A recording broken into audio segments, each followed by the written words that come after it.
Hello students welcome to Shrikrishna online class पिलाने आज आम क्लास को जल्दी स्टार्ट करदे तुम मैंने जॉइन कर लेट करुच है तुम मैंने चेष्टा कर कि क्लास आर द टाइम जो क्लास स्टार्ट हो जॉइन करने सातटा बेले बेले कहूँ 7:15 हो तुम चेष्टा करूँ है देख आज क्लास आम पढ़ा कौन ना टाइप्स ऑफ वेक्टर पे पढ़ा टाइप्स ऑफ वेक्टर माने विभिन्न प्रकार वेक्टर विषय जाना बुझीपार तो विभिन्न प्रकार वेक्टर विषय आज आम जाना देख ये प्रथम इक्वाल वेक्टर कौन इक्वाल शब्द रु तुम मैंने जापार इक्वाल अर्थ है समान इक्वाल ओडिया अर्थ है समान समान वेक्टर क्या कहवा ना देख दुई भाई जो माने बापा मृत्यु है दुई भाई भितर जमी बंटा है दुई भाई भितर ताले समान भाव में जमी बंटा हम ना ना या धरने जदि जी जमी दिहला या भी से जमी दिहब या भी जी घर भाग दिहला भी दिहब से भाया इक्वाल वेक्टर क्या कहवा दीटा वेक्टर जेपरी समान देखा जाउथिबे आमे तो कौन कहवा ना इक्वाल वेक्टर कहवा यदि इंग्लिश रो मीनिंग रे आमे पढ़िबा कौन पढ़िबा ना having same magnitude and direction of same nature same magnitude माने कौन ना पिला माने मु एठी एग्जांपल तुम मानकु ब्लैंक देइछि तमे माने याकू कौन मु जो एग्जांपल टा लिखिबी तमे माने सेही एग्जांपल टा नोट रे लिखिबो बुझि पालो ना नहीं ब्लैंक छडा है माने तम पई किछि काम दिया हैछि तमे क्लास रु देखिबो जो एग्जांपल टा मु लिखुछि से एग्जांपल टा को लिखिबो हला ए पेपर रहइबो हला ताल देखो टाइप्स ऑफ वेक्टर प्रथम है इक्वाल वेक्टर इक्वाल वेक्टर रे हमें एग्जांपल देखिबा कोन या इक्वाल वेक्टर प्रकृत रे कोन ना देखो हैविंग सेम मैग्नीट्यूड ताले तमे माने पढिलो कि गोटे वेक्टर रे गोटे जदि वेक्टर क्वांटिटी हैला ताहले ता पाखरे कोन थिबो ना गोटे मैग्नीट्यूड थिबो आ गोटे थिबो कोन ना गोटे डायरेक्शन टे भी थिबो मैग्नीट्यूड टे भी थिबो आ गोटे डायरेक्शन थिबो ताहले इक्वाल वेक्टर हमें काहा कहबा ना जो दीटा vector having same magnitude and direction of same nature same nature माने जदि ये फोर्स हेतिबो ताले सी भी फोर्स होबा दरकार ताले मु जदि गोटे एग्जांपल को लेके बुझेबी तुम बुझी पारिबो मु कहली गोटे फोर्स अछि F1 फोर्स टा 10 न्यूटन F1 फोर्स टा केते न्यूटन 10 न्यूटन आ गोटे F2 फोर्स अछि सेटा हला कोन 10 न्यूटन ताले मु ये तुमको पचारिबी F1 वेक्टर F1 वेक्टर ऊपर यदि मु गार दे देली ताले से वेक्टर हे जिवो हला F1 vector is equal to F2 vector की ये तुमको क्वेश्चन पचारली F1 vector is F2 vector तुम कहबो yes sir F1 vector is equal to F2 vector किमिति तुम माने जानलो ना देखो F1 ने मैग्नीट्यूड केते ना 10 F2 रे मैग्नीट्यूड केते 10 ताहले सेम मैग्नीट्यूड हे गेला दीटा वेक्टर रो F1 रो मैग्नीट्यूड जेते F2 रो मैग्नीट्यूड सेतिकी तापरे आउ कोन कहला ना same magnitude and same direction direction भी सेम हेतिबा दरकार यार अर्थ कोन ना F1 जो पटरे डायरेक्शन थिबो F2 रे ताहले मु एठी डायरेक्शन त मानु कहि दउछि देखो F तार डायरेक्शन है यही दिगरे 10 न्यूटन पड़ुची ईस्ट दिग आउ F2 गोटे वेक्टरटे अछि तार डायरेक्शन भी सेही दिगरे 10 न्यूटन पड़ुची खाली देखो कोन ना इक्वल वेक्टर हमें का कहबा ना हैविंग सेम मैग्नीट्यूड एठी F1 रो 10 मैग्नीट्यूड F2 रो 10 मैग्नीट्यूड आउ डायरेक्शन भी देखो सेम ये भी एई पुट F1 लागुची ये F2 भी एई पुट को लागुची ताले दी जण को डायरेक्शन सेम मैग्नीट्यूड सेम आउ गोटे देखो ऑफ सेम नेचर नेचर माने कौन ना ये भी सही फोर्स ये F1 जो वेक्टर टा कहा पे लिखा है F1 वेक्टर ना फोर्स पे लिखा है फोर्स 10 न्यूटन पड़ुची देखो यार यूनिट भी न्यूटन यार भी यूनिट न्यूटन ताहले याकर नेचर हैला सेम माने दी जण जांको फोर्स को डिनोट करचंती फोर्स को डिनोट करिवार अर्थ होला माने F1 टा दर्शाउची कि 10 न्यूटन फोर्स पड़ुची ईस्ट दिगरे F2 टा भी दर्शाउची 10 न्यूटन फोर्स पड़ुची सेम दिगरे ताले एमानकर कोन नेचर हैला सेम दी जण जांका फोर्स को इंडिकेट करूचंती ताले आमे F1 और F2 को कोन कहि परिबा ना इक्वल वेक्टर कहि परिबा ताले इक्वल वेक्टर का कहबा having same magnitude and direction of same nature nature भी सेम हेतिबो मैग्नीट्यूड भी सेम हेतिबो डायरेक्शन भी कोन सेम हेतिबो ताले एई जो एग्जांपल टा मु जेतिकी लेखिली एबे है तुमको ये मार्कआउट कर दूसरी देख ये जी लिखाला तुम एग्जाम्पल जो ब्लांक छड़ाई से लिख तुम यहाँ है जो भाई भाव लिखाई डिटो से भाव में तुम मैंने लिख इक्वाल वेक्टर गल सर रेकर्डिंग टा ऑन अछि कि नहीं वो हाँ कहते। कौन है कह सर ऑन है रेकर्डिंग टा क्लास ऑन अछि कि नहीं?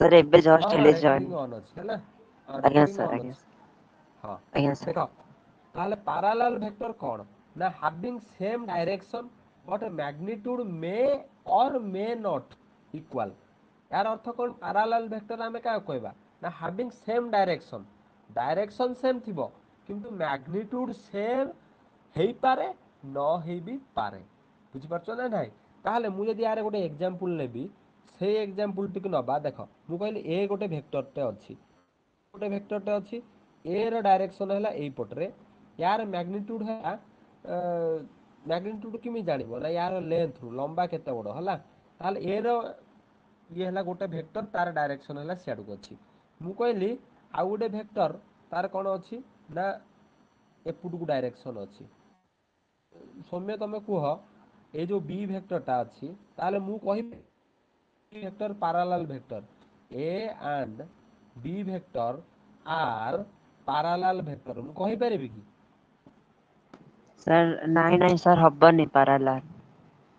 କାହିଁକି ହବନି ତମେ ପ୍ରଥମେ ପଢ सर ଲେଖା ହେଇଛି କଣ parallel vector ରେ सर लिखा है सेम डायरेक्शन सर एटा सेम डायरेक्शन हेलानी सर एटा एपट को सर एटा ହଁ एपट को अछि। ବାସ୍ ତାହେଲେ ଡାଇରେକ୍ସନ ଆଙ୍କର ଅଲଗା ହଉଥିବାରୁ ଏମାନେ parallel vector ହେବେ ନା ତାହେଲେ ଆଜ୍ଞା ଯାହାର ସାର୍ ଡାଇରେକ୍ସନ ସେମ୍ ହଉଥିବ ମୁଁ ଯଦି b ର ଡାଇରେକ୍ସନ ଚେଞ୍ଜ କରିଦେବି ହେଲା b ର ଡାଇରେକ୍ସନ ଯଦି ଏ ପାଖକୁ କରିଦେବି ତାହେଲେ b ର ଡାଇରେକ୍ସନ ଏ ପାଖକୁ କରିଦେଲି सर କିନ୍ତୁ b ହେଇଯିବ। ର ଯୋଉ ହଁ b ର ମାନେ लेंथ ରେ ଯେତିକି a ର ବି लेंथ ସେତିକି ଅଛି ତାହେଲେ ସିଏ କହିଲା ମ୍ୟାଗ୍ନିଟ୍ୟୁଡ ଟା ବୁଝିପାରିଲ ନା ନାଇଁ ୟାର ମ୍ୟାଗ୍ନିଟ୍ୟୁଡ ଯଦି 10 ହେଲା ୟାର ମ୍ୟାଗ୍ନିଟ୍ୟୁଡ ବି 10 ଅଛି ମ୍ୟାଗ୍ନିଟ୍ୟୁଡ ସେମ୍ ହବ ବେଳେ ବେଳେ କିନ୍ତୁ ଯଦି ମୁଁ ଏଠି 12 ଲେଖିଦେଲି ତାହେଲେ ଏଟା ହବ କି ୟାର ମ୍ୟାଗ୍ନିଟ୍ୟୁଡ 12 ୟାର ମ୍ୟାଗ୍ନିଟ୍ୟୁଡ 10 ଲେଖିଲି ତାହେଲେ ମୁଁ a ଆଉ सर b एटा भी ଭିତରକୁ କଣ हब ହବ पैरेलल। କାହିଁକି ହବ ହଁ सर କାହିଁକି ହବ लिखा ନା है ଲେଖା ହେଇଛି सेठी ସେମ୍ ଡାଇରେକ୍ସନ ହେଇଥିବା ଦରକାର ମ୍ୟାଗ୍ନିଟ୍ୟୁଡ ଟା ଇକ୍ୱାଲ ହେଇଥିଲେ ନ ହେଇ ବି ପାରେ नहले भी चलिबो। ହଁ ତାହେଲେ ବୁଝିପାରିଲେ ତ ପାରାଲାଲ ଭେକ୍ଟର କଣ ହେଲା ଆଜ୍ଞା ତାହେଲେ ସାର୍ ମୁଁ ତମକୁ ଗୋଟେ ହଁ ତାହେଲେ ଏକ୍ଜାମ୍ପଲରେ ତମେ କଣ ଲେଖିବ ମୁଁ ସେଟାକୁ ଲେଖି ଦଉଛି ଭଲସେ ହେଲା ଦେଖ ଏକ୍ଜାମ୍ପଲରେ ତମେ ମାନେ କଣ ଲେଖିବ ନା ଏଇଭଳିଆ ଲେଖିବ ଦିଟା ଏକ୍ଜାମ୍ପଲ ଲେଖିବ ହେଲା ଏ ଭେକ୍ଟରର ଡାଇରେକ୍ସନ ଇଆଡକୁ ଦବ ଆଉ ଗୋଟେ ବି ଭେକ୍ଟରର ଡାଇରେକ୍ସନ ଇଆଡକୁ ଦବ ହେଲା ୟାର ମ୍ୟାଗ୍ନିଟ୍ୟୁଡ 10 ଲେଖିବ ୟାର ମ୍ୟାଗ୍ନିଟ୍ୟୁଡ 10 ଲେଖିବ ହେଲା ଗୋଟେ ଏକ୍ଜାମ୍ପଲ ଦେବା ପାଇଁ ସେଇଭଳିଆ ଲେଖିଦେଲ ଏ ର ମ୍ୟାଗ୍ନିଟ୍ୟୁଡ 10 ଆଉ ବି ର ମ୍ୟାଗ୍ନିଟ୍ୟୁଡ 10 ତାହେଲେ ଏମାନେ ହେବେ କଣ ଏ ତଳେ ଲେଖିଦବ ଏଇଭଳିଆ ଅତେବ ଦେଇକି ଏ and B are parallel ହେଲା ମୁଁ ଲେଖିଦଉଛି ଏଭଳିଆ ଦିଟା ବାଡି ଦେଇ ଦଉଛି ପାରାଲାଲ ର ଚିହ୍ନ ଆଉ ଗୋଟେ ଲେଖିବ କଣ ନା ଏ ଭେକ୍ଟର ୟାଡକୁ ଦବ ହେଲା ୟାର ଲେଖିବ କଣ ମ୍ୟାଗ୍ନିଟ୍ୟୁଡ ହେଲା 12 ଆଉ ଗୋଟେ B ର ଗୋଟେ ଲେଖିବ ୟାଡକୁ ଦବ ୟାର ମ୍ୟାଗ୍ନିଟ୍ୟୁଡ ଲେଖିବ 8 ତାହେଲେ ଏ ଦିଟା ବି ମଧ୍ୟ କଣ A and B are parallel vector ଏଭଳିଆ ଲେଖିବ ହେଲା ତାହେଲେ ଇଏ ଗଲା ଆଜ୍ଞା ପାରାଲାଲ ସାର୍। ଭେକ୍ଟର ଆଉ କଣ सर ଡାଉଟ ଅଛି खाली କି चेक करियार अछि सर डायरेक्शन टा केमतिया सेम अछि नहले नाही नहले हबनी। ହଁ ଦେଖ ଆଜ୍ଞା ଆଣ୍ଟି ସାର୍ ପାରାଲାଲ କଣ ଆଣ୍ଟି ମାନେ ଅପୋଜିଟ ଅପୋଜିଟ ମାନେ କଣ ହେଇଥିବ ନା vector which have opposite direction ଉଲ୍ଟା ହେଇଥିବା ଦରକାର but magnitude may or may not be equal ମାନେ ପୁରା ଦେଖ ମ୍ୟାଗ୍ନିଟ୍ୟୁଡ ଆଣ୍ଟିପାରାଲାଲ ଭେକ୍ଟର କାହା କହିବା ନା ଅପୋଜିଟ ଡାଇରେକ୍ସନ ମାନେ ଉଲ୍ଟା ଡାଇରେକ୍ସନ ହେଇଥିବ ମ୍ୟାଗ୍ନିଟ୍ୟୁଡ ସେମ୍ ହେଇପାରେ ନ ହେଇ ବି ପାରେ ମାନେ ମୁଁ ଯଦି ଏକ୍ଜାମ୍ପଲ ହିସାବରେ ବୁଝିବା ପାଇଁ ଯିବି ମୁଁ ଯଦି କହିଲି ଏ ଭେକ୍ଟର ଦେଲି ୟାର ମ୍ୟାଗ୍ନିଟ୍ୟୁଡ ୟାର ଅଛି 10 ଆଉ ବି ଭେକ୍ଟର ତମକୁ କୋଶ୍ଚିନ୍ ପଚାରୁଛି ହେଲା କହିବ ଦେଖ ୟାର ମ୍ୟାଗ୍ନିଟ୍ୟୁଡ ହେଲା ମୁଁ କହିଲି 12 ତାହେଲେ ମୁଁ ପଚାରିଲି ଏଠି ଏ and B R parallel vector or not ତମେ କଣ କହିବ सर ना ना सर एटा आंटी ହଁ पैरेलल। ପାରାଲାଲ ଭେକ୍ଟର ନୁହଁ ମୁଁ ଯଦି ପଚାରିଲି A and B are anti parallel ଆଜ୍ଞା ସାର୍ ହବ ପାରାଲାଲ କାହିଁକି ହବ ତାଙ୍କର ଡାଇରେକ୍ସନ ହେଲା ଅପୋଜିଟ ଓଲଟା କିନ୍ତୁ ଅଛି। ମ୍ୟାଗ୍ନିଟ୍ୟୁଡ ଦେଖିବାର ନାହିଁ ମ୍ୟାଗ୍ନିଟ୍ୟୁଡ ଯେତିକି ଥାଉ କିନ୍ତୁ ଡାଇରେକ୍ସନ ଅପୋଜିଟ ହବା ଦରକାର ହେଲା ମୁଁ ସେଇଭଳିଆ ଆଜ୍ଞା ଆଉ ସାର୍ ଗୋଟେ ଦଉଛି ଦେଖ ଦେଖ ୟାର ହେଲା 10 ମ୍ୟାଗ୍ନିଟ୍ୟୁଡ ଆଉ ଗୋଟେ ବି ଭେକ୍ଟର ନଉଛି ତାର ମ୍ୟାଗ୍ନିଟ୍ୟୁଡ ବି ସେଇ ସେମ୍ ତାହେଲେ ମୁଁ କହିପାରିବି କି ଏ ଆଣ୍ଡ ବି ଆର୍ ଏଠି ହେଲା ଆଣ୍ଟି ପାରାଲାଲ। ଆଜ୍ଞା ସାର୍ କହିପାରିବେ। ହଁ କାହିଁକି ୟାଙ୍କର ମ୍ୟାଗ୍ନିଟ୍ୟୁଡ ଦେଖ ଡାଇରେକ୍ସନ ଏଠି ଅଲଗା ଅଛି। କିନ୍ତୁ ଅପୋଜିଟ ଡାଇରେକ୍ସନ ହବା ଦରକାର ହେଲା, ଓଲଟା ଦିଗ ଆଜ୍ଞା ହବା ସାର୍ ଦରକାର। ଏ ର ଇଆଡେ ବି ର ସେପଟ ଆଡେ ହେଲା। ତାହେଲେ ଇଏ ଆଜ୍ଞା ଗଲା ସାର୍ ଆଣ୍ଟି ପାରାଲାଲ ଭେକ୍ଟର। ତାପରେ ଏବେ ଆଜ୍ଞା ଆଉ ସାର୍ ଗୋଟେ ଭେକ୍ଟରକୁ ଆସିବା 4 ନମ୍ବର ହେଲା। ଦେଖ 4 ନମ୍ବର ଭେକ୍ଟରରେ ତମକୁ ଜିରୋ ଭେକ୍ଟର ବା ନଲ ଭେକ୍ଟର କଣ? ଦେଖ ଜିରୋ ଭେକ୍ଟର କାହାକୁ କହିବା, ଭେକ୍ଟର ତମେ ମାନେ ଜାଣିପାରୁଛ ଜିରୋ ମିନିଂ ଗୋଟେ କୋଉଠି ଆସିବ। ଦେଖ ଲେଖା ହେଇଛି କଣ ତମେ ସ୍ୱୟଂ ପଢ। Sir a vector which have zero magnitude and arbitrary direction. Arbitrary direction ମାନେ ହଁ ଆର୍ବିଟାରୀର ମିନିଂ ହେଲା ମାଲୁମ ନାହିଁ ତାର ଦିଗଟା କୋଉ ପଟରେ ହବ, କିନ୍ତୁ ତାର ଆଜ୍ଞା ମ୍ୟାଗ୍ନିଟ୍ୟୁଡ ଟା ଜିରୋ ହବା ଦରକାର। ବୁଝିପାରୁଛ ନା ନାହିଁ? ଯୋଉ ଭେକ୍ଟରର ମ୍ୟାଗ୍ନିଟ୍ୟୁଡ ଜିରୋ ହେଲେ ମାନେ ଦେଖ ଯଦି ଏକ୍ଜାମ୍ପଲ ହିସାବରେ ଆମେ ବୁଝିବା ପାଇଁ ଯିବା, ଗୋଟେ ବକ୍ସ ଟେ ଥୁଆ ହେଇଛି ଏଠି ଦେଖ ଏପଟୁ ତାକୁ 10 ନ୍ୟୁଟନ ଫୋର୍ସ ପଡୁଛି, ଏପଟରୁ 10 ନ୍ୟୁଟନ ଫୋର୍ସ ପଡୁଛି, ତାହେଲେ ଏ ବକ୍ସ ଟା କୋଉ ଆଡେ ଯିବ କହିଲ? ସାର୍ ଗତି ହବନି, ସେଠି ସାର୍ ହଁ ରହିବ। ବାସ୍ ସେଇଠି ସେମ ଜାଗାରେ ରହିବ, କାହିଁକି ନା ଏପଟୁ ଆଜ୍ଞା ଯେତିକି ସାର୍ ଆମର ଫୋର୍ସ ଆପ୍ଲାଏ ହଉଛି ସେପଟରୁ ମଧ୍ୟ ସେତିକି ଫୋର୍ସ ଆପ୍ଲାଏ ହଉଛି। ତାହେଲେ ମୁଁ ଯଦି କହିବି ଏଠି ନେଟ୍ ଫୋର୍ସ କେତେ, ମାନେ ଏ ଫୋର୍ସ ଇଜ ଇକ୍ୱାଲ ଟୁ ସେ ଫୋର୍ସ କେତେ ହବ ନା 10 ନ୍ୟୁଟନ କଣ ଫୋର୍ସ ଯଦି ପଜିଟିଭ ଡାଇରେକ୍ସନ ୟାକୁ ନବା ତାହେଲେ ଏଠି ହେଲା ପ୍ଲସ 10 ନ୍ୟୁଟନ ପଡୁଛି। କାହିଁକି ନା ସବୁବେଳେ ହେଲା ମନେ ରଖିଥାଅ ଭେକ୍ଟର ରାଇଟ ହ୍ୟାଣ୍ଡ ପଟ ସାଇଡ କି ପଜିଟିଭ ନବ, ଏଟା ଆଗକୁ ଯାଇ ମୁଁ ବୁଝେଇବି ହେଲା। ଆଉ ଲେଫ୍ଟ ହ୍ୟାଣ୍ଡ ପଟ ସାଇଡରେ ଯେତେ ଫୋର୍ସ ପଡିଥିବ ତାକୁ କହିବ ନେଗେଟିଭ ଫୋର୍ସ। ତାହେଲେ ଏଠି ମୁଁ କହିଲି -10 ନ୍ୟୁଟନ, ତାହେଲେ ଜିରୋ ହେଇଯିବ ଭେକ୍ଟର, ଜିରୋ ଭେକ୍ଟର ବୁଝିପାରୁଛ ନା ନାଇଁ? ତାହେଲେ ନେଟ ଫୋର୍ସ କେତେ ହେଇଗଲା ଜିରୋ ହେଇଗଲା, ତାହେଲେ ଏଠି ହେଲା ମ୍ୟାଗ୍ନିଟ୍ୟୁଡ କେତେ ହେଇଗଲା ଏଠି ଜିରୋ ମ୍ୟାଗ୍ନିଟ୍ୟୁଡ ହେଇଗଲା, ଆନ୍ସର କେତେ ଜିରୋ ବାହାରୁଛି ନେଟ ଫୋର୍ସ। ବୁଝିପାରୁଛ ତ? ଆଜ୍ଞା ସାର୍। ହଁ ତାହେଲେ ଆକୁ କହିବା କଣ ଜିରୋ ବା ନନ ଭେକ୍ଟର ହେଲା। ମୋ ଭଏସ କ୍ଲିୟର ଅଛି ତ? ସାର୍ ଟିକେ ଟିକେ କଟୁଛି କିନ୍ତୁ ସାର୍ ବୁଝା ପଡୁଛି। ହଉ ଠିକ ଅଛି, ନା ଆଜି ମୁଁ ରେକର୍ଡିଂ ଆଗେ ଅନ୍ କରିଦେଇଛି ହେଲା, କାଲି ଆମେ ତରତରରେ ଆଜ୍ଞା ଭୁଲି ସାର୍ ଯାଇଥିଲୁ। ଦେଖ 5 ଆଜ୍ଞା ନମ୍ବର ସାର୍ କଣ ନା negative vector or opposite vector. Negative vector opposite vector ମାନେ କଣ କହିଲ, ଦେଖ ଦୁଇ ଭାଇ ଅଛନ୍ତି ହେଲା, ବଡ ପୁଅ ଯେ ବାପା ଅଧିକା ପସନ୍ଦ କରନ୍ତି, ସାନ ପୁଅକୁ ଟିକେ କମ ପସନ୍ଦ କରନ୍ତି। କାହିଁକି ନା ମୁଁ ବଡ ସେଇଥିପାଇଁ କହିଦେଲି ହେଲା। ଦେଖ ବଡ ପୁଅକୁ ଯଦି ବାପା ଆଜ୍ଞା ଅଧିକ ପସନ୍ଦ କରନ୍ତି, ଜମି ବାଟ ହେଲା ତାଙ୍କର, ତାହେଲେ ବଡ ପୁଅ ଭାଗରେ ଟିକେ ଅଧିକା ଦେଇଦେଲି, ସାନ ପୁଅକୁ ଟିକେ କମ ଦେଇଦେଲେ।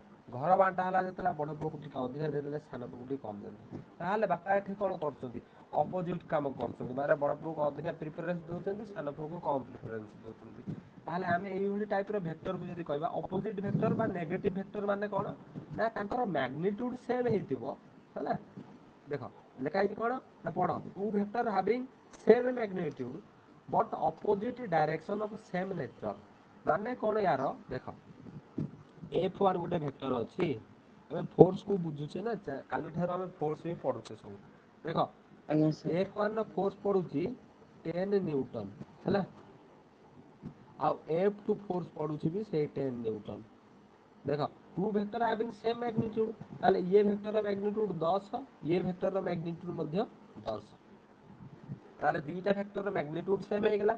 ବଟ୍ ଅପୋଜିଟ ଡାଇରେକ୍ସନ, ମାନେ ଯଦି F1 ଏପଟ ସାଇଡ ରେ ଲାଗୁଛି 10 ନ୍ୟୁଟନ ହେଲା F1, ତାହେଲେ F2 ଟା ଏପଟ ସାଇଡ ରେ ସେଇ 10 ନ୍ୟୁଟନ କୋଉପଟ ସାଇଡ ରେ ଓଲଟା ପଟ ସାଇଡରେ ଲାଗିବ ହେଲା। ଆଉ ନେଚର ସେମ ହେଇଥିବା ଦରକାର, ମାନେ କଣ ନା ଏଠି ବି F1 ଯୋଉ ଭେକ୍ଟର ଟା ଅଛି ସେଟା ବଳକୁ କଣ ଡିନୋଟ କରୁଛି, F2 ଟା ବି କଣ ବଳକୁ ଡିନୋଟ କରୁଛି। ଆମେ ବଳକୁ ସେମ ନେଚର କାହିଁକି କହିବା ନା ଏଠି ବି ନ୍ୟୁଟନ ୟୁନିଟ ହଉଛି, ଏଠି ବି ନ୍ୟୁଟନ ୟୁନିଟ ହଉଛି। ତାହେଲେ କଣ ନେଚର ସେମ ହେଇଥିବା ଦରକାର, ଯୋଉ ଭେକ୍ଟର ଦି ଜଣଙ୍କର ଅପୋଜିଟ ଡାଇରେକ୍ସନ ହେଇଥିବ, ସେମ ମ୍ୟାଗ୍ନିଟ୍ୟୁଡ ହେଇଥିବ। ତାହେଲେ ଏଇଭଳିଆ ଜିନିଷ ଟା ତମେ ପଢିକି ଆଇଲ ପ୍ରଥମେ କଣ ଇକ୍ୱାଲ ଭେକ୍ଟର। ଇକ୍ୱାଲ ଭେକ୍ଟର ପଢିଲ କଣ ନା ସେମ ମ୍ୟାଗ୍ନିଟ୍ୟୁଡ ହେଇଥିବା ଦରକାର, ସେମ ଡାଇରେକ୍ସନ ହେଇଥିବା ଦରକାର, ସେମ ନେଚର ହେଇଥିବା ଦରକାର। ତାହେଲେ ଏଠି ଖାଲି ପଢିଲ କଣ ଅପୋଜିଟ ଡାଇରେକ୍ସନ, ଯଦି ଅପୋଜିଟ ଡାଇରେକ୍ସନ ଗୋଟେ ଦିଆହେଇଛି ତାହେଲେ ଆମକୁ କହିବା କଣ ନେଗେଟିଭ ଭେକ୍ଟର କହିବା ୟାକୁ। କଣ କହିବା ନେଗେଟିଭ ଭେକ୍ଟର। ବୁଝିପାରୁଛ ତ? ଆଜ୍ଞା ସାର୍ ଆଜ୍ଞା ସାର୍। ହଁ ତାହେଲେ ଦେଖ ଏଇଟାକୁ ତ ତମେ ଲେଖିକି ନବ ହେଲା ଏକ୍ସାମ୍ପଲରେ, ଏଟାକୁ ମୁଁ ଲିଭେଇ ଦଉଛି। ଆଉ ଗୋଟେ ଜିନିଷ ତମକୁ ଏଠି କହୁଛି ମନ ଦେଇକି ଶୁଣ। ଦେଖ ମୁଁ ଯଦି କହିଲି F1 ପ୍ଲସ୍ 10 ନ୍ୟୁଟନ, ଆଉ ମୁଁ କହିଲି F2 ଭେକ୍ଟର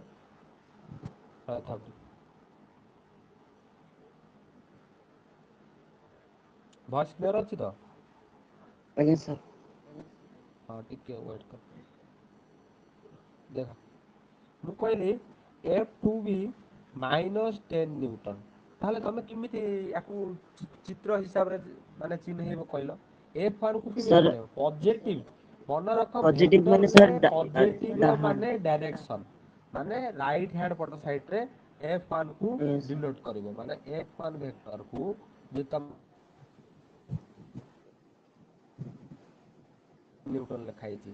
ଆଉ ମନେ ରଖ ନେଗେଟିଭ ମାନେ ଓଲଟା ଲେଫ୍ଟ ହ୍ୟାଣ୍ଡ ପଟ ସାଇଡରେ ଡିନୋଟ କରିବ। ତାହେଲେ F2 ଟା ସାର୍ କୋଉ ଧନାତ୍ମକ ଦିଗରେ ରିଭର୍ସ ଋଣାତ୍ମକ। ସାଇଡରେ ହେଲା। ହଁ ଧନାତ୍ମକ ଆଣ୍ଡ ଋଣାତ୍ମକ ହେଲା। ତାହେଲେ ଏଠି ଗୋଟେ ହାସଟ୍ୟାଗ ପଏଣ୍ଟ କଣ ଅଛି ତମ ମାନଙ୍କ ପାଇଁ ନା, ମନେ ରଖିବ ଭେକ୍ଟରରେ ଯେତେବେଳେ ନେଗେଟିଭ ପଜିଟିଭ ଲେଖା ହେଇଛି ତାର ଅର୍ଥ ଡାଇରେକ୍ସନ। ଆଉ ଯେତେବେଳେ ସ୍କାଲାରରେ ନେଗେଟିଭ ପଜିଟିଭ ଲେଖା ହେଇଥିବ, ମାନେ ସ୍କାଲାର ମାନେ ମାସରେ, ଧନ୍ୟ ଦେଖ ମୁଁ କହିଲି ମତେ ଆଣିକି ଦିଅ ହେଲା ପ୍ଲସ 10 କେଜିର ମାସ୍ ଗୋଟେ ଅଛି ହେଲା। ତାହେଲେ ଏଠି ହେଲା ଆଉ ଗୋଟେ ମାସ୍ ଅଛି ମାଇନସ 10 କେଜିର, ତାହେଲେ କୋଉ ମାସ୍ ଟା କହିବ ବଡ ମାସ୍ କହିଲ? Sir plus 10। ପ୍ଲସ୍ 10, ତାମାନେ ମାସ୍ ହେଲା ଗୋଟେ ସ୍କାଲାର। ତାହେଲେ ମନେ ରଖ ସ୍କାଲାରରେ ପଜିଟିଭ ନେଗେଟିଭ ମାନେ କଣ ନା ମ୍ୟାଗ୍ନିଟ୍ୟୁଡ କମ ବେଶୀ। ଏଇ ଯୋଉ ମାସ୍ ସାର୍ ର ମାସରେ ମ୍ୟାଗ୍ନିଟ୍ୟୁଡ ମାଇନସରେ କେତେ? ବାହାର କେଜି ଅଛି। ହଁ ଦେଖ ହଁ ମାଇନସରେ ୱେଟ ବି ମାପି ହେଇପାରିବ, ଯେତେବେଳେ ତମମାନେ ଦେଖିବ ୱେଟ ସେକେଣ୍ଡ। ମେସିନ ଯୋଉଗୁଡା ଦୋକାନୀ ମାନେ ମାପନ୍ତି ହେଲା, ସେଟା ମାଇନସରେ ବି ବେଳେ ବେଳେ ଯାଏ ହେଲା।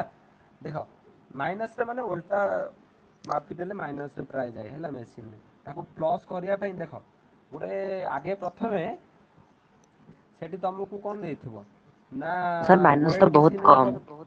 ହଁ ପଛକୁ ଯିବା ପାଇଁ ଦେଇଥିବ ୱେଟ ମେସିନରେ। ମାଇନସ ମାନେ ଦେଖ ମାଇନସ ମାନେ କଣ କହିଲ? ଦେଖ ସାର୍ ପିମ୍ପୁଡିର ଏଟା ଓଜନ ପରେ ହେଇଥିବ ହଁ ମାଇନସ୍। ହଁ ହଁ ହଁ ଠିକ ଦେଖ ମୁଁ ଏଠି କଣ ବୁଝିବା ପାଇଁ ଚାହୁଁଛି ଟିକେ ବୁଝିବା ଆଗେ। ଦେଖ ମାସ୍ ହେଲା ଗୋଟେ ସ୍କାଲାର, ପଜିଟିଭ ନେଗେଟିଭ ୟୁଜ ହବ ତାର ମାନେ ହେଲା ମ୍ୟାଗ୍ନିଟ୍ୟୁଡ କମ ବେଶୀ। ମାନେ ଇଏ ଯୋଉ ମାସ୍ ଟା ଏଠି ୟାର ମ୍ୟାଗ୍ନିଟ୍ୟୁଡ କେତେ ପ୍ଲସ 10 ଅଧିକା କା ଠାରୁ ଏଇ ଯୋଉ ମାସ୍ ର ମ୍ୟାଗ୍ନିଟ୍ୟୁଡ ଠାରୁ। ଏଇ ଯୋଉ ସେକେଣ୍ଡ ମାସ୍ ର ମ୍ୟାଗ୍ନିଟ୍ୟୁଡ କେତେ ମାଇନସ 10, ଏ ଫାଷ୍ଟ ମାସ୍ ର ମ୍ୟାଗ୍ନିଟ୍ୟୁଡ କେତେ ପ୍ଲସ 10। ତାହେଲେ ମୁଁ ଯଦି ତମକୁ ପଚାରିବି କୋଉ ମାସ୍ ର ମ୍ୟାଗ୍ନିଟ୍ୟୁଡ ଅଧିକା, ତାହେଲେ ତମେ କହିବ ଫାଷ୍ଟ ମାସ୍ ର ମ୍ୟାଗ୍ନିଟ୍ୟୁଡ ହେଲା ପ୍ଲସ 10, ସେଟା ହେଲା ଅଧିକା। ତାହେଲେ ସ୍କାଲାର କ୍ୱାଣ୍ଟିଟିରେ ଯେତେବେଳେ ଆମେ ପଜିଟିଭ ନେଗେଟିଭ ୟୁଜ କରିବା, ତାହେଲେ ସେ କଣ ବୁଝେଇବ ନା ମ୍ୟାଗ୍ନିଟ୍ୟୁଡ କମ ବେଶୀ କି ବୁଝେଇବ। ଯେତେବେଳେ ଭେକ୍ଟରରେ ପ୍ଲସ୍ ଆଉ ମାଇନସ୍ ୟୁଜ କରିବା ସେତେବେଳେ ସେ ଡାଇରେକ୍ସନ ବୁଝେଇବ।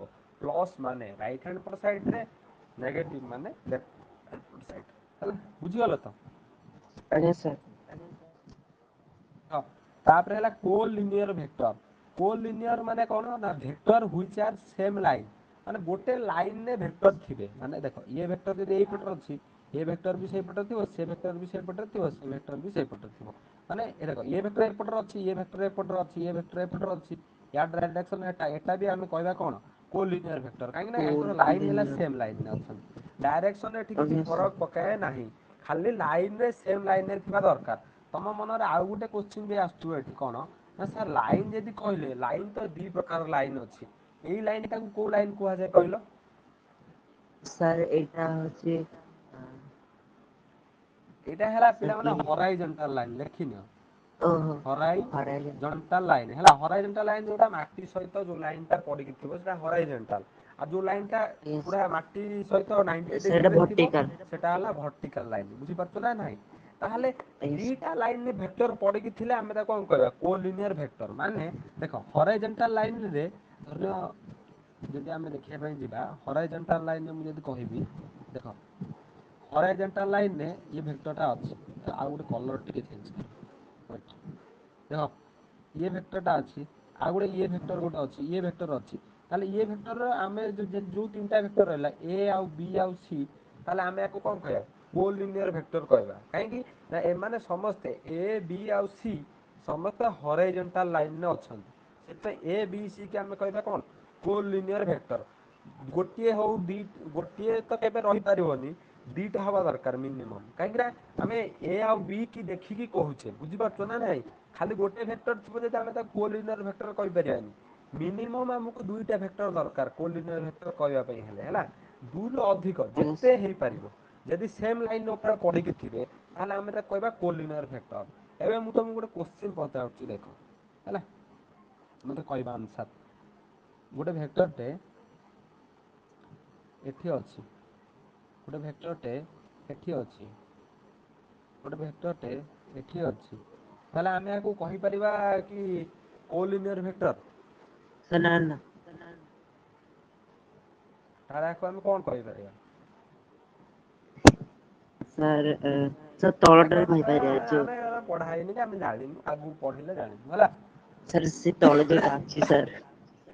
ହଁ, ସେମ୍ ଲାଇନରେ ଥିବା ଦରକାର, ହେଲା। ସେମ୍ ଲାଇନରେ ଯଦି ଆଜ୍ଞା ହବ ଆମେ ସାର୍ ତାକୁ କୋଲିନିୟର ଭେକ୍ଟର, ହେଲା। ଆଜ୍ଞା ସାର୍। ହଁ, ଦେଖ କୋଲିନିୟର କୋ ପ୍ଲାନାର ଭେକ୍ଟର କ'ଣ? କୋ ପ୍ଲାନାର ମାନେ କ'ଣ ନା ସେମ୍ ପ୍ଲେନରେ ଥିବା ଦରକାର ଭେକ୍ଟରଟା। ପ୍ଲେନ୍ ମାନେ କ'ଣ? ପିଲାମାନେ 2D ଅଛି, 3D ପ୍ଲେନ୍ ଅଛି, ହେଲା। ଆଉ ତମେ ଖାତାରେ ଯଦି ଦେଖିବ, ଦେଖ ଆମେ ତାହେଲେ ଏଇ ଯୋଉ ଇଏ ହେଲା ଗୋଟେ ପ୍ଲେନ୍, ଇଏ ହେଲା ଦେଖ ତିନି ପ୍ରକାର ପ୍ଲେନ୍ ଅଛି ଏକ୍ସ ୱାଇ ଜେଡ୍, ଯୋଉଟା ଫିଜିକ୍ସରେ ପଢା ହେଇ। ତମେ ଟିକେ ଟିକେ ଏଠି ଶୁଣିଥାଅ, ଆଗକୁ ଯାଇକି ଆହୁରି ଜାଣିବ, ହେଲା। ଯଦି ଏକ୍ସ ଆଉ ୱାଇ ଆଉ ଜେଡ୍ ନିଆ ହେଲା, ତାହେଲେ ଇଏ ଗୋଟେ ପ୍ଲେନ୍ ହବ, ଇଏ ଗୋଟେ ପ୍ଲେନ୍ ହବ, ଆଉ ଇଏ ଗୋଟେ ପ୍ଲେନ୍ ହବ, ହେଲା। ତିନିଟା ଯାକ ଅଲଗା ଅଲଗା ପ୍ଲେନରେ ରହିବେ। ତମକୁ 3D ରେ ମୁଁ ଗୋଟେ ଚିତ୍ର ଦେଖେଇ ବୁଝେଇବି, ତମେ ବୁଝିପାରିବ, ହେଲା। ଏବେ କିନ୍ତୁ ତମେ ମନେ ରଖ, ତମ ଖାତାରେ ଖାତା ପେଜ୍ ଟାକୁ ଗୋଟେ ପ୍ଲେନରେ ନିଅ, ହେଲା। ତମ ଖାତାରେ ଗୋଟେ ପେଜ୍ କୁ ଅନାଅ, ସେଠି ତମେ ଦିଟା ପେନ୍ ବାହାର କର, ହେଲା। ପେନ୍ ବାହାର କଲ, ଆଉ ଆଜ୍ଞା ଗୋଟେ ଖାତା ନେଲ ତ? ଆଜ୍ଞା ସାର୍। ହଁ, ଖାତା ନିଅ, ଆଉ ସେ ଯୋଉ ଦିଟା ଆଜ୍ଞା ସାର୍ ପେନ୍ ବାହାର କଲ, ଗୋଟେ ପେନ୍ ହେଲା ଗୋଟେ ଭେକ୍ଟର, ଆଉ ଗୋଟେ ପେନ୍ ହେଲା ସେକେଣ୍ଡ ଭେକ୍ଟର, ହେଲା।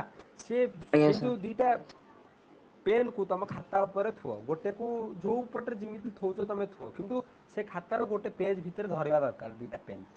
ଆଜ୍ଞା ହେଲା। ସାର୍ ଥୋଇ ଦେଇଛି। ହଁ ହଁ, ତାହେଲେ ମୁଁ ଯଦି ପଚାରିବି ଭେକ୍ଟର 1 ଆଉ ଭେକ୍ଟର 2 ଆର୍ କୋ ପ୍ଲାନାର ଭେକ୍ଟର, ତମେ କହିବ Yes sir, vector 1 and vector 2 are ଓହୋ co-planar vector because these vector are in same plane, ମାନେ ଗୋଟେ ପ୍ଲେନରେ ଦିଟା ଭେକ୍ଟର ଅଛନ୍ତି। ମୁଁ ଯଦି ଏଠି କହିବି ଆଜ୍ଞା ସାର୍ ଗୋଟେ ପେନ୍ କୁ ତମେ ମାନେ ଉଠେଇ ଦିଅ, ଉପରକୁ ଉଠେଇ ଦିଅ, ମାନେ କେମିତି କରିଦିଅ କହିଲ? ଯୋଉ ତମ ସାର୍ ଟିକେ ଉପରକୁ ଉଠିକି କାଗଜ, ଧରିବେ। ହଁ ଉପରକୁ ଉଠେଇକି ଧର ନା, ମାନେ ଗୋଟେ ଯୋଉ କାଗଜର ଯୋଉ ଫର୍ଦ୍ଦ ନାହିଁ ନା, ତାକୁ 90 ଡିଗ୍ରୀ କରିଦିଅ, ହେଲା, ପେନ୍ ଟାକୁ। ସାର୍ ବୁଝିପାରୁଛ? ସିଧା ପେନ୍ ଟାକୁ ରଖିବେ କାଗଜ ଉପରେ। ହଁ, ସିଧା ପେନ୍ ଟାକୁ ରଖ ଉପର ମୁହାଁ କରିକି, ହେଲା। ଆଉ ଗୋଟେ ଆଜ୍ଞା ସାର୍ ପେନ୍ କୁ କାଗଜ ଉପରେ ରଖ। ତାହେଲେ ଏବେ ମୁଁ ଯଦି ସାର୍ ତା ପଚାରିବି ପଛରେ ରଖିଛି ଭେକ୍ଟର 1 and ଆଜ୍ଞା vector 2 are in same plane, ତମେ କହିବ ନାଇଁ ସାର୍, ଗୋଟେ ହେଲା ଉପର ପ୍ଲେନରେ ଅଛି, ଆଉ ଗୋଟେ ହେଲା ଖାତାର ପ୍ଲେନରେ ଅଛି। ତାହେଲେ ଏ ଦିଟା ଭେକ୍ଟର କେବେ କୋ ପ୍ଲାନାର ଭେକ୍ଟର ହେବେ ନା। ଏବେ ବୁଝିଗଲ ତ କୋ ପ୍ଲାନାର ମାନେ କ'ଣ? ସେକେଣ୍ଡ ଟା ବୁଝିପାରିଲିନି। କ'ଣ ହେଇଛି ସେକେଣ୍ଡ ଟା ବୁଝିପାରିଲନି କେମିତି? ହେ ଦେଖ, ଫାଷ୍ଟ ଟା ଦି ଜଣ ସାର୍ ଆପଣ ଯାକ ଯୋଉ ଗୋଟେ 90 ପ୍ଲେନରେ ଡିଗ୍ରୀ ଥିଲେ, କହିଲେ ଖାତାର ପ୍ଲେନରେ ଥିଲେ ନା ନାହିଁ ଦି ଜଣ ଯାକ? ଆଜ୍ଞା ସାର୍। ତାହେଲେ ସେମ୍ ପ୍ଲେନରେ ଥିଲେ ବୋଲି ଆମେ ଭେକ୍ଟର 1 ଭେକ୍ଟର 2 କୁ କ'ଣ କହିଲେ? କୋ ପ୍ଲାନାର ଭେକ୍ଟର। କାହିଁକି ନା ଦି ଜଣ ଯାକ ଖାତାର ପ୍ଲେନ୍ ଉପରେ ଅଛନ୍ତି, ମାନେ ଖାତାର ପେଜ୍ ଆଜ୍ଞା ଉପରେ ସାର୍ ଅଛନ୍ତି। କିନ୍ତୁ ଯେତେବେଳେ ମୁଁ କହିଲି ଗୋଟେ ପେନ୍ କୁ ଉପରକୁ କରିଦିଅ, ତାମାନେ ସେ ଯୋଉ ଉପରେ ଯୋଉ ପେନ୍ ଟା ରହିଲା ସେଟା କ'ଣ କାଗଜ ଉପରେ ରହିଲା କି? କାଗଜକୁ 90 ଡିଗ୍ରୀ କରିକି ରହିଲା। ଆଉ ଗୋଟେ କାଗଜର ପ୍ଲେନ୍ ଉପରେ ରହିଲା, କାଗଜ ଉପରେ ପଡିକି ରହିଲା। ତାହେଲେ ଦି ଜଣ ଯାକ ଅଲଗା ଅଲଗା ପ୍ଲେନରେ ରହିଲେ ନା। ନହେଲେ ଏମିତି କର, ଦେଖ ଖାତାର ଦି ପେଜ୍ କୁ ଏମିତି ଫୋଲ୍ଡ କରିକି ରଖ, ହେଲା। ସାର୍ କେମିତି ମୁଁ ତ ଜାଣିନି। ଆରେ ଖାତା ଦି ପେଜ୍ ଖୋଲ, ଏଇଭଳିଆ ପୁରା ସେମ୍ ଟୁ ସେମ୍ ଖୋଲ, ଓପନ କର, ବୁକ୍ କୁ ଓପନ କର। ସାର୍ କରିଦେଲି। ହଁ, କଲା ପରେ ବୁକ୍ କୁ ଟିକେ କ୍ଲୋଜ ଆଣିକି 90 ଡିଗ୍ରୀ କରିକି ଥୁଅ। ମାନେ ଗୋଟେ ପେଜ୍ ଟା ରହିବ ଏଠି, ଆଉ ଗୋଟେ ପେଜ୍ ଟା ରହିବ ତାକୁ 90 ଡିଗ୍ରୀ କରିକି, ଆଉ ବୁଝିପାରୁଛ ତ ମୁଁ କେମିତି କହୁଛି? ଆରେ ଭାଇ ଏଇଭଳିଆ ଥୁଅ, ଏଇ ଦେଖ ଏଇଟା ହେଲା ବୁକ୍ ଟା, ଆଜ୍ଞା ସାର୍ ଦି ଆଜ୍ଞା ପେଜ୍ ଓପନ କରିଦେଲ, ଏଇ ଯୋଉ ପେଜ୍ ଆଜ୍ଞା ଟାକୁ ଏମିତି କରିଦିଅ, ତା ଆଡକୁ ଟିକେ ଘୁଞ୍ଚେଇ ଘୁଞ୍ଚେଇକା ନିଅ, ତଳେ ପକେଇବ, ଓହୋ 90 ଡିଗ୍ରୀ ଆଜ୍ଞା ଭିତରେ ସାର୍ ହବ, ହେଲା। ଆଜ୍ଞା ସାର୍ ହେଲା ତ? ସାର୍ ସିଧା ହେଇଗଲେ କରିଦେଲି ଆଜ୍ଞା। ହଁ, ତମେ କ୍ୟାମେରା ଅନ୍ କରୁନା, କ୍ୟାମେରା ଅନ୍ କର ଜଣା ପଡିବ। ସାର୍ କରୁଛି କ୍ୟାମେରା ଅନ୍ କରିକି କର। କ୍ୟାମେରା ପରେ ଗଲା।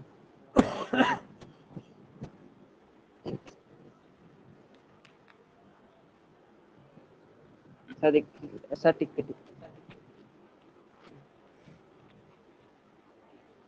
ସାର୍ ଦେଖିଲେ କେମିତି ହଁ ଏମିତି ବାସ୍ ବାସ୍ ସେଇଭଳିଆ ହେଲା। ଆଜ୍ଞା ସାର୍ ଠିକ୍ ଅଛି ଏବେ ଅଫ୍ କରିକି ତମେ ମୋବାଇଲ ଟା ଥୋଇ ଦେଇକି ବୁଝ ହେଲା। ହଁ ଆଜ୍ଞା ସାର୍ ସେଇଭଳିଆ ରଖ। ଦେଖ ସେଇଭଳିଆ ରଖିଲା ପରେ ଗୋଟେ ମାନେ ପେନ୍ କୁ ଗୋଟେ ଯୋଉ କାଗଜର ଫର୍ଦ୍ଦ ଉପରେ ରଖ ଆଉ ଗୋଟେ ପ୍ଲେନ୍ କୁ ଆଉ ଗୋଟେ କାଗଜର ଫର୍ଦ୍ଦ ଉପରେ ରଖ। ଓହୋ ରଖିଲ? ଆଜ୍ଞା ସାର୍ ଗୋଟେ ତ ଯୋଉଟା ସାର୍ ଉପରକୁ ଆକର୍ଷଣ ହେଇଠି କେମିତି ପେନ୍ ଟା ରହିବ। ଏଇଟା ସାର୍ ଉପରକୁ ଉଠିଗଲା। ଏ ଦେଖ ଯୋଉଟା ତଳେ ଯୋଉ କାଗଜ ଫର୍ଦ୍ଦ ତା ଦେହରେ ଗୋଟେ ପେନ୍ ଥୋଇଦିଅ। ଆଉ ଆଜ୍ଞା ସାର୍ ଉପରକୁ ଥୋଇଦେଲି ଯୋଉଟା ତମେ ରଖିଛ ତାରି ଉପରେ ଗୋଟେ ସାର୍ ପେନ୍ ଟେ ଧରିକି ରଖି ଦେଇଦିଅ। ହଁ ଆଜ୍ଞା ଧରିକି ସାର୍ ରଖ ଦେଇଦେଲି ଆଜ୍ଞା ହେଲା ଆଜ୍ଞା ରଖିଲା ପରେ ଆଜ୍ଞା ତଳଟାକୁ ଗୋଟେ ପ୍ଲେନ୍ ଭାବ ସେ ପ୍ଲେନରେ କଣ ଆଜ୍ଞା ଭେକ୍ଟର ୱାନ୍ ଅଛି ଆଉ ଆଜ୍ଞା ସାର୍ ଆଉ ଗୋଟେ ପଟ ଯୋଉ ସାଇଡ ଟା ଉପରକୁ ଅଛି ସେଥିରେ ଗୋଟେ ପେନ୍ ରଖିଛ ନା ତାହେଲେ ମୁଁ ଯଦି ଆଜ୍ଞା ପଚାରିବି ସାର୍ ଭେକ୍ଟର ୱାନ୍ ଆଉ ଭେକ୍ଟର ଟୁ ସେମ୍ ପ୍ଲେନ୍ ରେ ଅଛନ୍ତି କି ତମେ କହିବ ନାଇଁ ସାର୍। ନା ଭେକ୍ଟର ନା ୱାନ୍ ଟା ଓହୋ ଗୋଟେ ପ୍ଲେନ୍ ରେ ଅଛି ଆଜ୍ଞା ସାର୍ ଭେକ୍ଟର ଟୁ ଟା ଆଉ ଗୋଟେ ପ୍ଲେନ୍ ରେ ଅଛି ତାହେଲେ ଏ ଦିଟା ଆଜ୍ଞା ସାର୍ ମାନେ ବୁଝିଲି ଭେକ୍ଟର କେବେ କୋ ପ୍ଲାନାର ଭେକ୍ଟର ହେବେ ନା ହେଲା। ଆଜ୍ଞା ସାର୍ ହଁ ବୁଝିପାରିଲ ତ? ଆଜ୍ଞା ସାର୍ ବୁଝିପାରିଲି। ହଁ ସାର୍ ଏଇଟା ୟା ସାର୍ ପାଇଁ ଟିକେ ଆର ବ୍ଲାକ୍ ସାର୍ ବୋର୍ଡ ଥଣ୍ଡା ଦରକାର ହେଲା ବୁଝିପାରୁଛ ଆଜ୍ଞା ସାର୍। ହଁ। ସାର୍ ଦିଟା ପେଜରେ ରହିଲେ ଆଉ ଆର ଏଇଟା ପୁରା ଗୋଟେ ସେପାରେଟ ପେଜ ଏଇଟା ଗୋଟେ ସେପାରେଟ ପେଜ। ହଁ ବାସ୍ ବାସ୍ ଦେଖ ଆଜ୍ଞା ୟୁନିଟ ଭେକ୍ଟର ଏବେ କଣ unit vector is very important ଟିକେ ମନ ଦେଇକି ଶୁଣ ଦେଖ ହୁଇଚ ହାଭ୍ ୟୁନିଟ ମ୍ୟାଗ୍ନିଟ୍ୟୁଡ ୟୁନିଟ ର ଅର୍ଥ ହେଲା ଏଠି ହେଲା ୱାନ୍ ମ୍ୟାଗ୍ନିଟ୍ୟୁଡ ଯୋଉ ଭେକ୍ଟର ଏକ ହଉଥିବ ତାକୁ ଆମେ କହିବା ୟୁନିଟ ଭେକ୍ଟର ହେଲା ଆଉ ୟୁନିଟ ଭେକ୍ଟର କାହାକୁ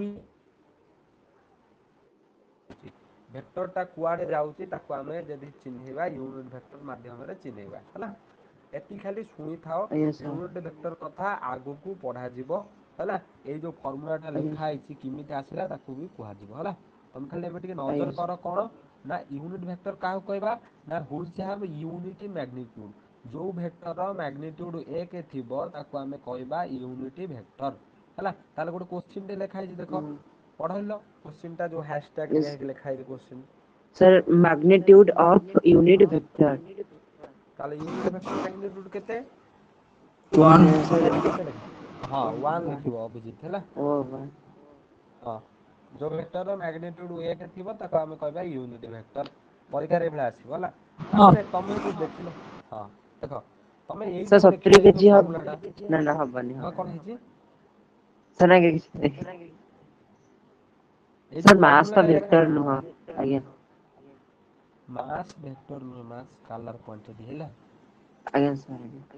ହଁ ଭେକ୍ଟର ଏଟା ଟିକେ ପଢିଲେ ୟୁନିଟ ଭେକ୍ଟର ଆସିବ ଗୋଟେ ଜାଗାରେ ସେଠି ବୁଝିଯିବ ହେଲା ଆଜ୍ଞା ମାର୍କ କରିକି ରଖିଥାଅ ମୁଁ ଯଦି ଛାଡିଦେଲି ବାଇଚାନ୍ସ ସେଇ ଚାପ୍ଟରରେ ଆଜ୍ଞା ସାର୍ ତମର ମନ ପକେଇଦବ ହେଲା ସେଠି ରେଡ୍ ଆଜ୍ଞା କଲର ସାର୍ ଲେଖିଦବ କି ସାର୍ ଆପଣ ୟୁନିଟ୍ ଭେକ୍ଟର ଆଉଥରେ ପଢେଇବେ କହିଥିଲେ।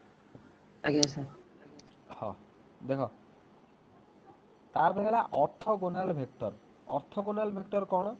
ନା ଯୋଉ vector exactly perpendicular to each other ମାନେ ଭେକ୍ଟର ଏକ୍ଜାକ୍ଟଲି ପରପେଣ୍ଡିକୁଲାର ଯଦି ଇଏ ଏ ଭେକ୍ଟର ହେଲା ଦେଖ ଏଠି ଏକ୍ଜାମ୍ପଲରେ କଣ ଲେଖିବ ଏ ଭେକ୍ଟର ଟା ଏପଟ ସାଇଡରେ ଅଛି ମୁଁ କହିଲି ଆଉ ଗୋଟେ ବି ଭେକ୍ଟର ଏଇଭଳିଆ ତାକୁ ପୁରା ପରପେଣ୍ଡିକୁଲାର ଅର୍ଥ ମାନେ 90 ଡିଗ୍ରୀ କରିକି ଏଠି ଦେଖ ଆଜ୍ଞା ଏ ସାର୍ ଇଜ ପରପେଣ୍ଡିକୁଲାର ଚିହ୍ନ ଏଇଭଳିଆ ହେଲା ଇଜ ବି ଆଜ୍ଞା sir A is perpendicular to B ତାହେଲେ ଏ ଆଉ ବି ହେବେ କଣ ଅର୍ଥୋଗୋନାଲ ଭେକ୍ଟର ମନେ ରଖିଥିବ ହେଲା। ଓହୋ ଆଜ୍ଞା ସାର୍ ସାର୍ ପରୀକ୍ଷାରେ ହଁ ଏମିତି ଆସିବ ଅର୍ଥୋଗୋନାଲ ଭେକ୍ଟର କାହାକୁ କହନ୍ତି ପାରାଲାଲ ଭେକ୍ଟର କାହାକୁ କୁହନ୍ତି? ନାଇଁ ନାଇଁ ତମକୁ ଲେଖା ହେଇଥିବ କି ମାନେ ଡେଫିନେସନ ଭେକ୍ଟର ଲେଖିବା ପାଇଁ ଆଉ ଟାଇପ୍ସ ଅଫ ଭେକ୍ଟର ଡିଫାଇଣ୍ଡ କରିବା ପାଇଁ ହେଲା ତମେ ଓହୋ ଟାଇପ୍ସ ଅଫ ଭେକ୍ଟରରେ ଗୋଟେ ଗୋଟେ ଭେକ୍ଟର ଲେଖି ଲେଖିକା ଚାଲିବ ଏଟା ଲଙ୍ଗ କୋଶ୍ଚିନ୍ 5 ମାର୍କିଆ ଆସିବ 7 ମାର୍କରେ ଆସିବ ନା ସରି 10 ମାର୍କିଆରେ ହେଲା ଆଜ୍ଞା ଆଜ୍ଞା ସାର୍ ହଁ ଏଟା 5 ମାର୍କିଆ କୋଶ୍ଚିନ୍ ଗୋଟେ ହେଇପାରିବ ଟାଇପ୍ସ ଅଫ ଭେକ୍ଟରରେ ହେଲା।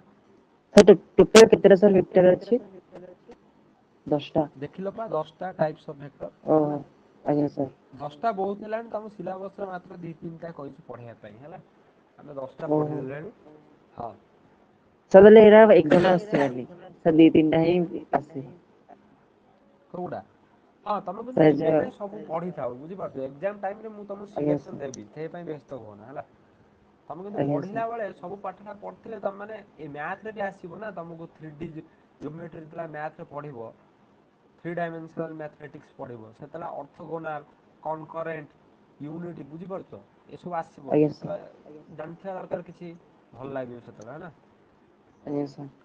ଦେଖ କନକରେଣ୍ଟ ଭେକ୍ଟର କାହାକୁ କହିବା ନା vector exactly acting at a point ମାନେ ଗୋଟେ ପଏଣ୍ଟରେ ସବୁ ଭେକ୍ଟର ଆସିକି ମିଟ୍ କରୁଥିବ ମାନେ ଏ ଭେକ୍ଟର ଯଦି ଆସିଲା ଏ ଭେକ୍ଟର ଆସିବ ଏଇଠି ମିଟ୍ କରିବ ସେ ଭେକ୍ଟର ଆସିବ ସେଠି ମିଟ୍ କରିବ ସେ ଭେକ୍ଟର ଆସିକି ସେଇଠି ମିଟ୍ କରିବ। ତାହେଲେ ଏଇ ପ୍ରକାର ଭେକ୍ଟରକୁ ଏଟା ବି ଭେକ୍ଟର ଧରିନିଅ ଏ ସାର୍ ଭେକ୍ଟର ମଝିରେ ଏ ମିଟ୍ ସି ଭେକ୍ଟର କରିପାରିବେ ଆଉ ହେଲା ତାହେଲେ ଆକୁ କହିବା କଣ concurrent vector acting at a point ମାନେ ଗୋଟେ ପଏଣ୍ଟରେ ଯେମିତି ସବୁ ଭେକ୍ଟର ଆସିକି ମିଟ୍ କରିବା ଦରକାର। ତାହେଲେ ସେ ସବୁ ଭେକ୍ଟରକୁ ଆମେ ମିଶେଇକି କହିପାରିବା କଣ କନକରେଣ୍ଟ ଭେକ୍ଟର। କାହିଁକି ନା ଆଜ୍ଞା ଏ ଭେକ୍ଟର ଯୋଉ ପଏଣ୍ଟରେ ମିଟ୍ କରୁଛି ବି ଭେକ୍ଟର ସେ ପଏଣ୍ଟରେ ମିଟ୍ କରୁଛି ଡି ଭେକ୍ଟର ମଧ୍ୟ ସେ ପଏଣ୍ଟରେ ମିଟ୍ କରୁଛି ବୁଝିପାରିଲ। ହେଲା ତାହେଲେ ଆଜ୍ଞା ଇଏ ଥିଲା ସାର୍ କଣ କନକରେଣ୍ଟ ଭେକ୍ଟର। ତାହେଲେ ଟାଇପ୍ସ ଅଫ ଭେକ୍ଟର ସରିଗଲା। ୟାକୁ ଆମେ ଟିକେ ଆଉ ଟିକେ ରିଭାଇଜ ଟିକେ କରିଦବା କାହିଁକି ନା ତମକୁ ଏବେ ଗୋଳମାଳିଆ ଲାଗୁଥିବ କେତେ ବାଟ କେତେଟା ଜିନିଷ ପଢା ହେଇଗଲାଣି ଆଗକୁ ହେଲା। ପ୍ରଥମେ ଦେଖ ଇକ୍ୱାଲ ଭେକ୍ଟର ମୁଁ ତାକୁ କୋଶ୍ଚିନ୍ ପଚାରୁଛି କହିଦିଅ କ୍ଲିୟର ହେଇଯିବ ହେଲା। ଇକ୍ୱାଲ ଭେକ୍ଟର କାହାକୁ କହିବା ମୁଁ କହିଲି F1 ଗୋଟେ ଭେକ୍ଟର ଅଛି 10 ନ୍ୟୁଟନ ଅଭିଜିତ କହିବ ଏଇ କୋଶ୍ଚିନ୍ F2 ଅଛି 10 ନ୍ୟୁଟନ F1 ର ଡାଇରେକ୍ସନ ଇଆଡକୁ F2 ର ଡାଇରେକ୍ସନ ଇଆଡକୁ ହେଲା ତାହେଲେ ମୁଁ କହିପାରିବି F1 ଆଉ F2 ଇକ୍ୱାଲ ଭେକ୍ଟର ହେବେ। ହଁ ରା କାହିଁକି ହେବେ F1 F2 ଇକ୍ୱାଲ ଭେକ୍ଟର।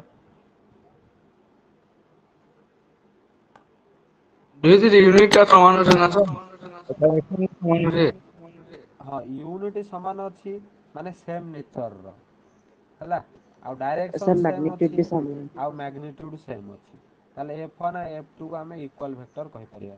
ତାହେଲେ ଇକ୍ୱାଲ ଭେକ୍ଟରରେ ତମ ମାନଙ୍କର କୌଣସି ଡାଉଟ ନାହିଁ ହେଲା। ଆଜ୍ଞା ସାର୍।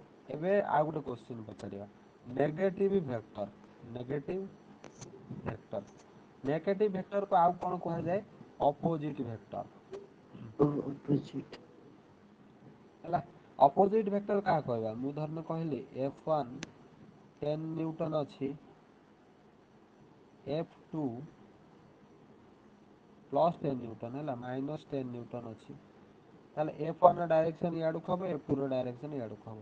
ଦେଖ ୟାକୁ ତାହେଲେ F1 F2 କୁ ମୁଁ କଣ କହିପାରିବି ନେଗେଟିଭ ଭେକ୍ଟର କହିପାରିବି। କାହିଁକି ନା ୟାଙ୍କର ମ୍ୟାଗ୍ନିଟ୍ୟୁଡ ଦେଖ ସେମ ୟାର ବି 10 ୟାର ବି 10। ହେଲା ସାର୍ କିନ୍ତୁ ମାଇନସ୍ ପ୍ଲସ୍ ଡାଇରେକ୍ସନ ବେଳେ ଅଛି ଓଲଟା ଦେଖ ୟାର ପ୍ଲସ 10 ଲେଖା ହେଇଛି ବୋଲି ସିଆଡକୁ ଡାଇରେକ୍ସନ ୟାର ମାଇନସ 10 ଲେଖା ହେଇଛି ବୋଲି ଏପଟ ସାଇଡ କି ଡାଇରେକ୍ସନ ଅଛି ବୁଝିପାରୁଛ। ଆଜ୍ଞା ତାହେଲେ ଆଙ୍କ ଡାଇରେକ୍ସନ ହେଲା ଅପୋଜିଟ କିନ୍ତୁ ମ୍ୟାଗ୍ନିଟ୍ୟୁଡ ସେମ ଆଉ ସେମ ର ନେଚର ଦେଖ ଏଠି ବି n ଲେଖା ହେଇଛି ଏଠି ବି n ଲେଖା ହେଇଛି। ତାହେଲେ n n ଦେଖିକି ତମେ ମାନେ ଜାଣିପାରିବ କି ଏ ଦି ଜଣ ଯାକ ସାର୍ ସେମ ନେଚର ର ବୁଝିପାରୁଛ ମୁଁ ଯଦି ଆଜ୍ଞା ସାର୍ କହିବି ସୌମ୍ୟ ଯେମିତି ତା ନେଚର ଆଉ ଅଭିଜିତର ସେମିତି ନେଚର ହେଇପାରେ ନ ହେଇ ବି ପାରେ କିଛି କିଛି ଜାଗାରେ ମ୍ୟାଚ ଖାଇବ କିଛି କିଛି ଜାଗାରେ ମ୍ୟାଚ ନ ବି ଖାଇପାରେ। ବୁଝିପାରୁଛ ନା ନାଇଁ ତାହେଲେ ଯଦି ଆମେ କହିବା F1 10 ନ୍ୟୁଟନ ମୁଁ ଯଦି ଲେଖିଦେଲି ଏଠି F1 10 ନ୍ୟୁଟନ ଖାଲି ଏଇଠି ଚେଞ୍ଜ କରିଦେଲି କଣ ନା ଆଉ ଗୋଟେ ଯୋଉ ଭେକ୍ଟରଟା ଲେଖିଲି ସେଟାକୁ ଲେଖିଦେଲି ଆକ୍ସିଲରେସନ ଟୁ ଏ ଭାଇ କିଏ ଖାଇଛି ବେ ଏତେ ଜୋର ଦେଖ ଆକ୍ସିଲରେସନ ଲେଖିଲି 2 ମିଟର ପର ସେକେଣ୍ଡ ସ୍କୋୟାର ଲେଖିଦେଲି ବୁଝିପାରୁଛ ନା ନାଇଁ ଏଠି ଦେଖ n ଆସିଗଲା ହେଲା ଏଠି ଦେଖ ମିଟର ପର ସେକେଣ୍ଡ ସ୍କୋୟାର ଆସିଗଲା। ତାହେଲେ F ଆଉ A କଣ ଦିଟା ଯାକ ସେମ ନେଚର କି ନା ଏ ହେଲା ନାଇଁ ସାର୍ ଆକ୍ସିଲରେସନ F ହେଲା ଫୋର୍ସ F ବି ଆଉ ଗୋଟେ କାହାକୁ ଡିନୋଟ କରୁଛି ଫୋର୍ସ କୁ ଡିନୋଟ କରୁଛି ଆକ୍ସିଲରେସନ ମାନେ ତମେ କେତେ ସ୍ପିଡ ଯାଉଛ ବୁଝିପାରୁଛ ନା ନାଇଁ ହେଲା ତାକୁ ଡିନୋଟ କରୁଛି ତାହେଲେ ଏ ଦି ଜଣ ଯାକ ଅଲଗା ଅଲଗା ହେବେ ହେଲା ଦେଖ ତାହେଲେ ଏଠିକି ଆମେ କ୍ଲାସକୁ ଏଣ୍ଡ କରିବା ହେଲା। ସାର୍ ଅଭିଜିତ ଟିକେ ହଇ ବେଳେ ବେଳେ ହଇ ଖାଇବା ବେଳେ ଯଦି ଦେଖ ଖାଇଲ ଯଦି ହାକୁଡି ନ ଆସିଲା ତାହେଲେ ଜାଣିବ ଖାଇବା ଟା ଭଲ ହେଇନଥିଲା ବୁଝିପାରୁଛ ନା ନାଇଁ ଖାଇଲ ଯଦି ହାକୁଡି ଟା ଆସିଲା ତାହେଲେ ଜାଣିବ ଠିକ ଖାଇବା ହେଇଛି ସଫିସିଏଣ୍ଟ ଖାଇବା ବୁଝିପାରୁଛ। ସାର୍ ମୋର କେବେ ରା ଆସେନି। ହଁ ତାହେଲେ ତମ ଚେହେରା କମ ଥିବ ବୁଝିପାରୁଛ। ଦେଖ ତାହେଲେ ଟାଇପ୍ସ ଅଫ ଭେକ୍ଟର ତମେ ମାନେ ପଢିବ ହେଲା। ହଁ ସାର୍ ହଁ ପା ସେତିକି ହସ ଦେଖ ତାପରେ କାଲି ଆମେ ପଢିବା କଣ ନା ଟ୍ରାଙ୍ଗେଲ ଲ ଆଉ ପାରାଲାଲୋଗ୍ରାମ ଲ ହେଲା। ଆଜି ପଢେଇଲେ ସବୁ ଗୋଳମାଳିଆ ହେଇଯିବ ୟାକୁ ସବୁ ହେଲା। ହଁ ଆଜ୍ଞା ସାର୍ ସାର୍ ହଉ ତାହେଲେ କ୍ଲାସ ଏଇଠି ରଖିବା ଆଁ। ହଁ ସାର୍ ଆଜ୍ଞା ସାର୍। ଆଜ୍ଞା ହଉ ସାର୍। ଠିକ ଅଛି। ନା ଅଭିଜିତ ତମେ ଖରାପ ଭାବିଲ କି? ଆରେ ମଜାରେ କୁହାହେଲା ହେଲା। ସାର୍ ସେ ପଳେଇଲା। ଦେଖ ତାହେଲେ ଏଇଠି ରଖିବା କ୍ଲାସକୁ ହେଲା। ଆଜ୍ଞା ସାର୍। ସୌମ୍ୟ ତମ ପାଇଁ ଅଭିଜିତ ରାଗି ଯାଉଛି ମଝିରେ ମଝିରେ।